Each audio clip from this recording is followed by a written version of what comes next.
I put the Square Wave 205 to the test building a custom ice fishing shanty this winter.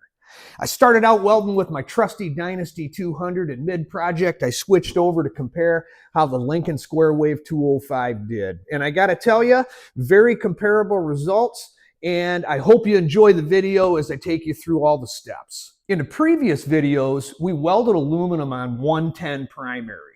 And in this video, we were more concerned about productivity and getting the job done, so we jumped up the primary to the high side. We're running 220 input, and I switched over and used a Fusion Grip TIG torch, which is a 25-foot torch, very durable with an integrated on-off switch. So I still had the benefit of using high frequency, but I didn't have to move the foot pedal with me. And for this project, when I was welding with the Miller, I was using some Hobart ER 5356 filler rod, 332 and 1/8 inch. And when I was welding with the Lincoln, I tried out the Super Glaze ER 5356 and used that and kind of compared the two back and forth. Overall, they both performed very well. I was super impressed. I didn't have any problems to speak of, with the exception of climbing all around the structure and being sore for a few days. And from a torch perspective, I used this Fusion Grip torch, which is a 25-foot model, and I used a 332 cerium tungsten or seriated tungsten, which has the gray band. My parameters were typically 70% electrode negative on the balance and about 120 on the AC frequency. I kept the machine maxed out at 205 because I was welding, like I say, material that was 3/16 to 1/4 inch aluminum, so I needed all the power I could get. And what I did is I dialed in my current that I wanted, and then I was able to use the start-stop button without really adjusting the wheel very often, right? So it really made things a lot better having a 25-foot torch, and I think, as you'll see, I explain in some of the videos what I felt the benefit was when using it. Maybe you've never looked at a perfectly good aluminum trailer and thought, yeah, that would make a luxury ice fishing shack. Well, if you live in a land where the lakes freeze over for half the year, what you need is an Arctic fishing cave on wheels, especially if you like to fish. So we're turning this store-bought trailer into a mobile fishing hut built for the fresh frozen tundra of Michigan. Stick around. Up next, we inspect these welds and see what we're working with. All right, so before we build on this thing, let's see what the factory thought good enough meant. So the biggest issues that I'm seeing overall are incomplete fusion due to cold starts and big giant hot craters that are underfilled due to hot stops. Very, very common with aluminum, but you can overcome it. Lack of fusion is an issue because you lack penetration, and that's an area where the weld is not going to be as strong if it's doing anything, and at the same time can actually be an area where a crack may propagate from. And a concave crater on aluminum, especially on a trailer that's vibrating going down the road, it's just a matter of time before you develop crater cracks. So we're starting with our baseline trailer. We're going to add this sheet metal and angle to make our enclosure. We're using 1/8 inch 6061 flat stock that's already been sheared to size, and we're using 3/16 angle material. Again, it's a 6061 alloy. And in order to stabilize this thing, we've gone ahead and put some jack stands under the rear so this thing is stable and not going to move when we're working on it. Okay, so the conversion of our aluminum trailer into the ultimate ice fishing shanty is underway here. And I just want to show you a couple of things because, right, on a project like this, sometimes we don't know what we don't know until we dive into it. And a couple of things that I ran into early on, if you look over here in the corner, these materials, these two pieces right here, do not line up. One is below the other one, so that makes our gap a little bit wider. And when I took measurements, shame on me, I didn't take measurements all the way around the trailer. I took it a few times down the side, and I did not notice this when we were trying to estimate material sizes and dimensions. So that's going to be something we have to deal with. And another thing, if you look over there along that panel, where that panel's going to go, and it is completely level with the top rail, I got a gap at both ends because it's high right there over top of the axles.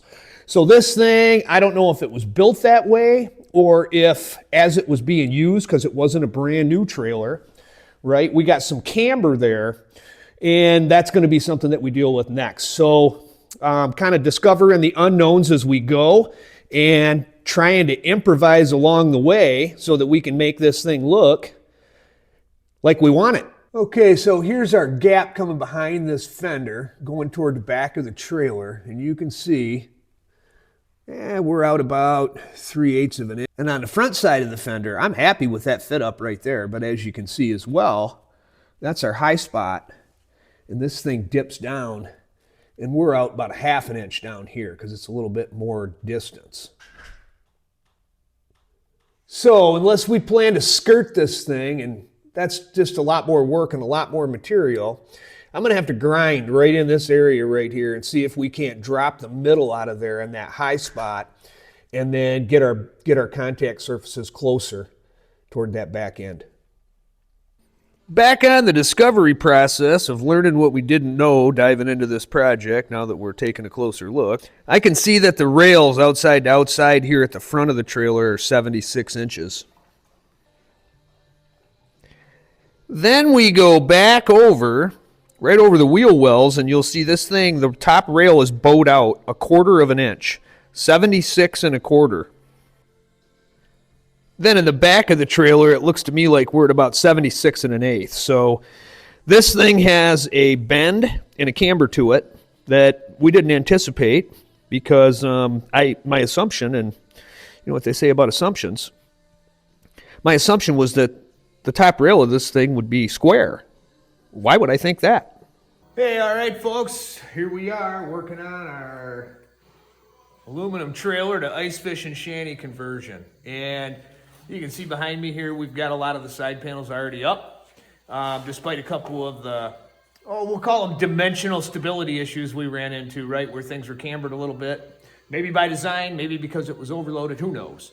But at the end of the day, we're gonna go ahead and put some trim pieces around the outside, and it's starting to shape up, right? So it should keep the weather out, and hopefully in a few days, be out for its maiden voyage. Hey, so I ditched the foot pedal for this project. As you can see, we're moving all around this trailer. My welder's parked over here on the other side, and I've got my welding lead draped right here across the back of the trailer. So at the end of the day, kicking the foot pedal around would just be a real pain. So I went ahead and put on the Fusion Grip torch with the on-off and the remote current control. And it's taken me a little bit of getting used to, I'm not gonna lie. I'm a foot pedal guy, I grew up on a foot pedal. But once I got the hang of it, got a feel for it, got my fingers used to looking for that button, everything's gone really, really well. So I'm glad to have it. It's certainly nice to just pull the lead around and bring the remote right with you. It's one less thing to worry about in the shop on a job like this where you have to move around all the freaking time. So we're improvising a little bit on our trailer here. You can see we're basically putting a belt strap all the way around this thing to hide that gap and make up for the inconsistencies in the dimension from this rail down to that beam. And that means we had to cut a little bit more material in the shop than I'd like to. So what I did was I set up this little area, kind of put some plastic or a tarp around here, and set up my saws right in here. And as you can see, all the chips are then contained in this area, right? So they're not getting tracked in all through the house, all through the rest of the shop, making its way into the laundry, which my wife loves.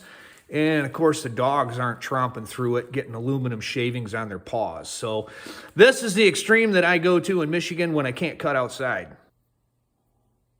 We're back in the shop on a snowy Saturday, and this thing is starting to take shape. We've got the overall structure. We're going to start tacking it together, run a few more purlins, put in some framing for the windows, and we'll be good to go. So I've been running my old Dynasty 200, which is got a custom paint job here, and the Fusion Grip torch on the side, which is a nice 25-foot lead. Got me all around the trailer.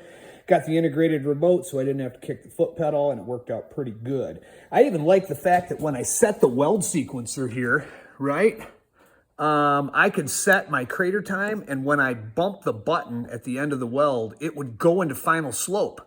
So at the end of the day, even though I had the amperage wheel here, right, and I could dial the amperage down, all I had to do when I was wide open was bump the button and it would put it into crater mode, right? Final slope. So super easy to use, really kind of a cool feature. And I just basically dialed the current to the peak that I needed. And when I was at the end of the weld, bumped the button. And today we're going to switch over and use the Square Wave 205. I got it plugged into 230 volt.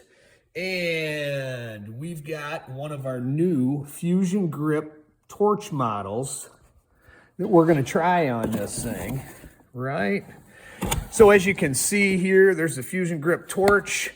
It comes with the on-off, momentary on-off, so you can bump it, start the arc, bump it to stop the arc. All right, then for the Lincoln machine, it's got the flow-through DINS connector down here, the Sherlock connector, flow-through Sherlock, which is a DIN style. And then we've got our 6-pin Amphenol plug. So we're going to plug this up and we're going to see how it works on the Square Wave 205. So let's disconnect the torch that's here. Right, you can see the flow through DINs. And we've got our Sherlock connector there with the flow through. Plug it in, line it up, give it a crank, and we're cinched right in. All right, simple as that, really easy to do. Now, let's take our 6-pin connector, rotate it till it locks. Make sure that we don't cross-thread that. That's a bad thing, right? But I believe we've got metal-to-metal connectors here too, so should be in good shape. All right, now we're going to go ahead and set up the TIG torch using standard 3 series consumables, and we'll be ready to weld. You can see the O-ring is buried, so we should be good to go. Pop on our cup. Tungsten doesn't move. We're good to go. All right, so something I noticed using the Fusion Grip torch with the momentary on-off button with the Square Wave 205. Let's take a look, see, because this thing, when it doesn't detect remote current control, automatically puts itself into lift arc mode. So we can come over here, we can touch down, we can strike an arc. At the same time, because I've got the remote control in, I can put it there, press the button, and I can get a high frequency start. So just be mindful that the output is on as a function of how this machine is designed with this particular device plugged in. All right? Using the remote current control overcame this issue. The machine was able to recognize the potentiometer and it automatically put us into high frequency mode while disabling lift arc. To this point, we've mainly been fitting and tacking. Had to do a lot of cutting, trimming, and piecing things together, make sure everything was all fitting and build the superstructure.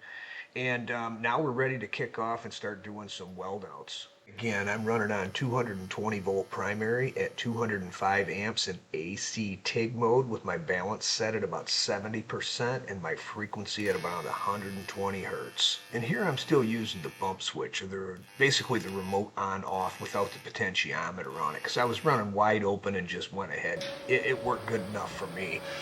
So what I was doing here is a technique that I call bump welding. I got a little bit of a gap here, so what I'm doing is I'm letting it puddle up on both sides, and then before it starts to melt away, I'm backing off on the remote, stopping the arc, and then as it cools down a little bit, I'm blasting it again, and that's helping me to control, believe it or not, how much heating I have going on there without having the remote current control plugged in. With this technique, I basically start an arc and let a puddle start to form. And then, as soon as that puddle starts to form, I back off the remote and I let the puddle solidify a little bit, and then I go back on it, add a little bit of filler rod. As soon as it starts to add in, I back off the remote, hit it again, add a little more filler rod, and that lets me bump weld through this tack. Now that things are framed up, I'm going to go ahead and mount the door. The windows are all framed up and ready to go in at the finishing point, and this Lincoln Square Wave is forming flawlessly, running wide open, doing these tacks and weld outs. Okay, so with this recycled door mounted and all the framing done, all that's left is to do a little bit of weld outs, and this thing is ready to leave the shop and go for finishing. So let's rewind to do a recap of how we started out with a store-bought trailer. We enclosed the sides, we fabbed up some walls, and we converted this thing into the ultimate ice fishing shanty. At least the skeleton for one, right? So the fishing shack is out of my shop, but the finishing crew sent me some pictures. They're installing the floor, cutting the holes, and putting in our ice fishing system here. So it's coming along really good. They've got the walls up, insulated, the windows are installed, and now we're putting in tongue and groove pines. So it's going to have that cabin feel as it goes from lower Michigan to upper Michigan across that big bridge called the Mighty Mackinac. And if you've never been across it, it's not for the faint of heart. I can only imagine what this thing looked like crossing the bridge. Anyways, as we found out, we had great snow and great ice to take this thing out once it was outfitted for its maiden voyage. As you can see, the exterior is wrapped in pole barn steel, so this thing should be wind and watertight. So with this thing out on the lake, we got to experience the creature comforts of the ice fishing shanty. All of our equipment stowed in here real nice. We had a comfortable place to sit, and we put fish in the bucket. So it was overall a success. Thanks for watching the full build. Hope you enjoyed it. Have a good day.